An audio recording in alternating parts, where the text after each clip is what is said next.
टिफिनसाठी तोंडी लावण्यासाठी बनवा सुकी गवाराच्या शेंगा। केटी कुकिंग चॅनल मध्ये मी आपले सर्वांचे मनापासून स्वागत करते। आज आपण बनवणार आहोत सुक्या गवाराच्या शेंगा। 2 चमचे तेल, अर्धा चमचा मोहरी, अर्धा चमचा जिरे, चिमूटभर ठेचलेला आलं लसूण, कढीपत्ता, बारीक चिरलेला थोडासा कांदा चांगला परतून घेऊया। 1 चमचा मीठ, कांदा परततोय तर त्यामध्ये टाकून घेऊया मसाले।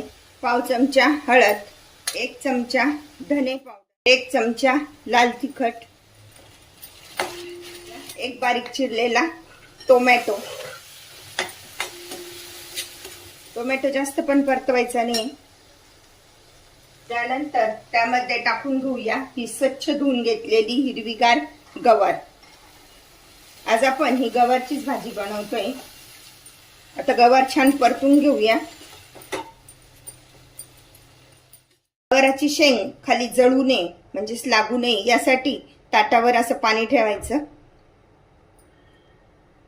यामुळे छान अशी वाफ पकडली जाते आणि गवाराची शेंग छान अशी शिजली जाते। 2 मिनिटं झाले भाजी शिजायला ठेवून, तर बघूया भाजी कशी शिजली होती। हे बघा, असं वाफे जर झाकणावर पाणी ठेवलं ना तर असं वाफेचं पाणी होतं आणि भाजीला अजिबात पाणी टाकावं लागत नाही।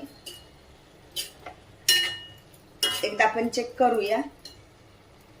अजून 1 मिनिट आपण झाकण ठेवूया। अशा पद्धतीने हे पाणी, ताटावरचं जे पाणी आटलंय आणि यामध्ये छान अशी पलपलीपणा आलेला आहे, म्हणजेच एकदम सुकीने झालेली। त्यामध्ये टाकून घेऊया 2 चमचे शेंगदाण्याचा कूट, जाडसर शेंगदाण्याचा कूट टाकायचा। पाणी न टाकताच